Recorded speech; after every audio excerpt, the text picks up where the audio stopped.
Hey guys, it's Aman and Christina from the Our Rich Journey podcast, where we answer your questions about making, saving, and investing money for financial independence and retiring early. Today we have such a great question. It comes from a single mother that wants to know, is financial independence and retiring early feasible for her? Yeah, I love that we have this question. I feel like since we created our YouTube channel, it's been several years, at least 3 years, maybe 4 years since we created our YouTube channel. We have so many people that are reaching out to us in different situations. They're at different stages in their lives. Some are single, some are married with kids, some are taking care of elderly parents. There's so many different scenarios for people. So I love that we have this question coming in. One thing I just want to tell people is that we have a Facebook group. It's the Our Rich Journey Financial Independence Retire Early Facebook group. It's open to everyone. If you guys go into that group, you are going to find someone that aligns with what you're going through right now. Whether you're at the very beginning stages of FIRE, whether you're towards the end, whether you're single, whether you're married, whatever situation you are, it is a community where you're going to find people that are going through the same things as you. So I would just encourage people to get into that Facebook group and meet people. But I also want to share details to this question about the journey of FIRE as a single parent. So let's listen to the question first, and then we'll get to the response. Hi, so I have a question about the FIRE journey and whether or not it is a feasible path for a single parent. I'm a single mom. I work for the federal government. I've been with the government for 20 years. I do make 6 figures. I don't have any debt. I do have some very small investments, because I only started investing 2 years ago. And of course, the market is doing crazy things right now. I've been listening to you guys for a while, and I do have one school-age kid, and I'm thinking about homeschooling her and possibly leaving the country within 5 years. And I also have a child who's basically grown, who's kind of doing their own thing. I'm just wondering if it's even feasible for a single parent to reach the level of, investment and comfortability where I could maybe retire and live abroad, or should I be looking at other alternatives? I love this question. And it actually makes me think of all of the couples that we hear from on a regular basis. I got to tell you, we get some very interesting emails from couples that are not on the same page financially. And they talk about the stress and the struggles that they go through because of that.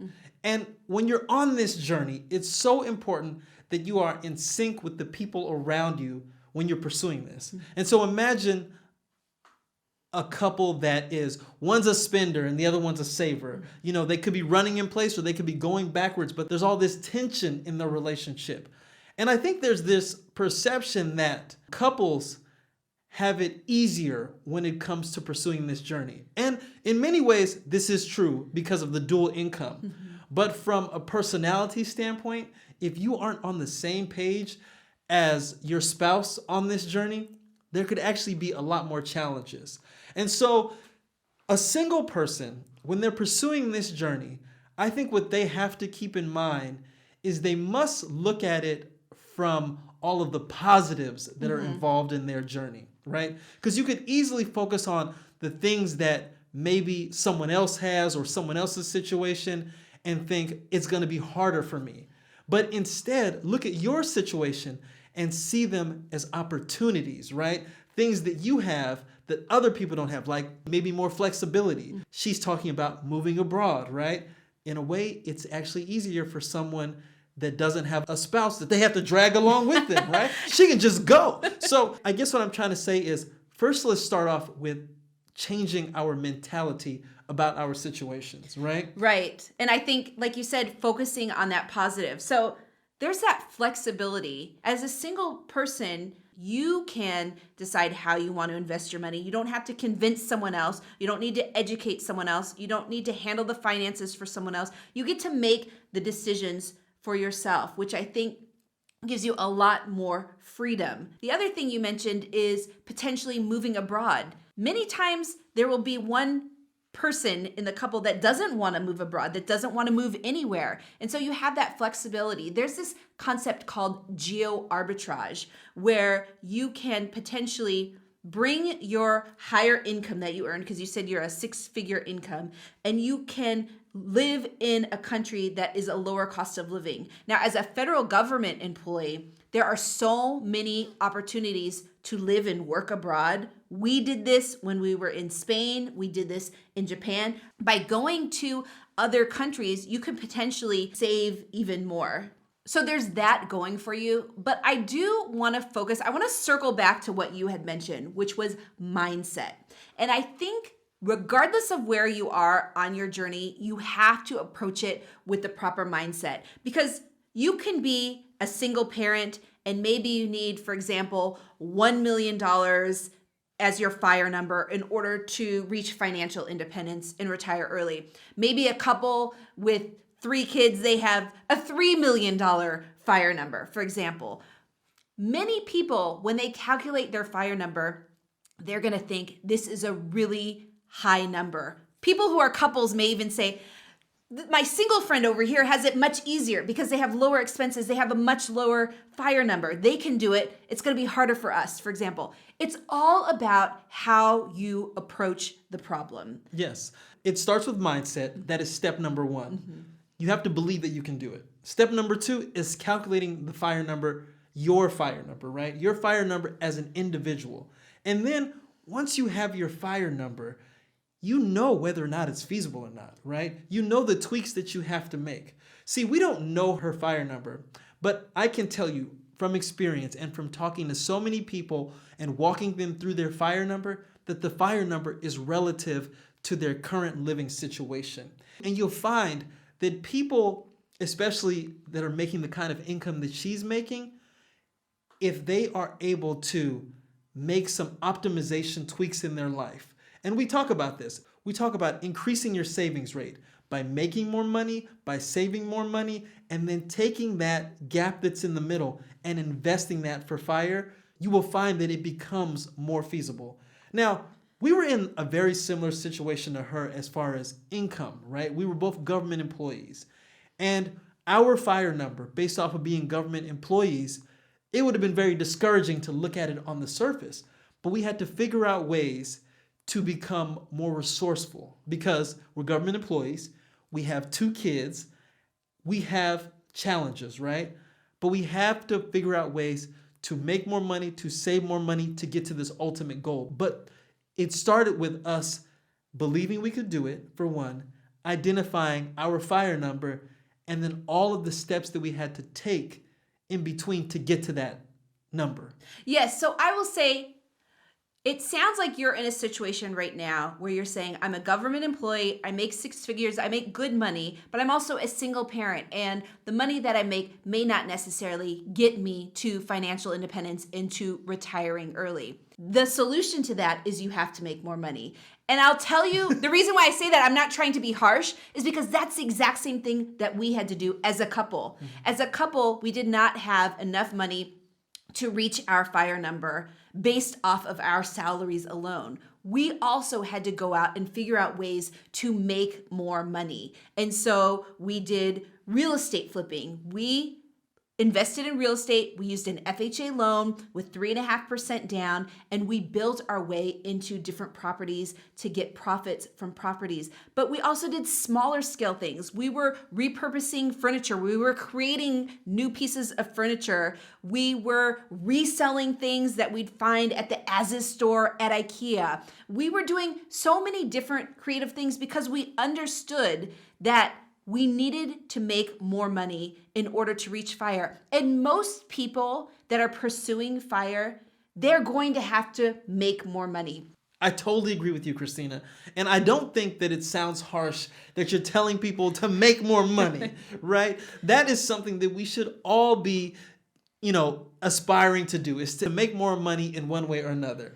Which brings me to the actionable things that I think single people that are pursuing this journey should be doing. Yes. Right? So let's start off first. One thing I think is really important is to find a community. Not only a community of people that are pursuing FIRE, but a community of people that are in your same situation.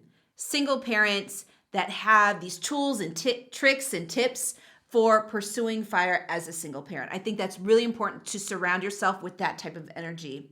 The other thing that I think is really important is sitting down and calculating that FIRE number, understanding what it takes for you as a single parent in order to reach FIRE. Third, make sure you develop a side hustle. I think that's so important as a single parent, as a couple, in order to move yourself closer to FIRE and quicker to achieving financial independence. You have to make more money regardless of your situation. So sit down and start developing ideas and start taking action on side hustles that can help you earn more money. Next, and I guess this might not be exactly in sequential order, but again, it's that mindset. Really understanding what it is that you need to do and understanding that you are capable of achieving this. And then another thing that I think is super important is understanding the flexibility that you have as a single parent. Now, this caller specifically said she was willing to move abroad. So there's geo arbitrage that's available to her. She was thinking about homeschooling her daughter. So there's different benefits to homeschooling also. Just thinking about all of the different flexibility, potentially moving to a lower cost of living area where you can save more money or maybe even potentially make more money. These are all things that could be available to you as a single parent where they may be more difficult to do as a couple. Yes. And central to all of this is, of course, investing for financial independence. So this is the actionable stuff I want to talk about from the investing standpoint. So we like to invest in the stock market and we like to invest in real estate. Now, something that we haven't mentioned on this podcast before is that you can actually achieve financial independence quicker through real estate, because real estate is one of those things that you can use leverage to grow a real estate portfolio. And so some of the things that we've seen people do in order to expedite their journey is by developing a strong real estate investment plan that takes the real estate that they already have, right? Maybe they're house hacking, maybe they are living and flipping, but they're using real estate in order to expedite that journey through the income real estate provides or through the huge capital gains that you can get from living and flipping in homes, right? There is more than one way to skin this cat, and investing, you can get very creative when it comes to developing an investment strategy. So we always just talk about stocks and real estate, but there's businesses, and you talked about that with your side hustle, but identifying businesses maybe that you can also invest in and be partners in things like that. Because even though you're single, it doesn't mean that you have to go at building wealth alone, right? There are lots of single people that go in partnerships with friends, families, other colleagues to build wealth together. Yes, right? I love that idea. I love that it's almost like thinking outside of the box, right? So you have to think, regardless of your situation, how to get creative, because you really want to maximize your savings rate. You want to take in more money, save more money so that you can invest more money. But we hope that gave you some food for thought, that you're really thinking about how to pursue this journey as a single parent, and that you adopt this mindset that you can do it, because anyone can achieve financial independence, whether you're single, married, whether you have X number of dependents. It is achievable for anyone. So we really hope that you adopt that mindset and begin taking action to move closer to your FIRE goals. Now, for everyone else out there, if you guys have questions for us, please send in your questions. We love hearing them. I cannot say that enough. So send in your questions. You can send them to ourrichjourney.com /podcast so that we can play your message in a future episode and answer your question. And thank you again for listening. Please make sure you leave us a review on this podcast. And until then, we will see you in the next episode. Remember that we are not financial advisors and the views expressed by us are solely for entertainment purposes. You must make responsible decisions, and that means making decisions based on the thorough, independent research that you conduct. Thanks for listening.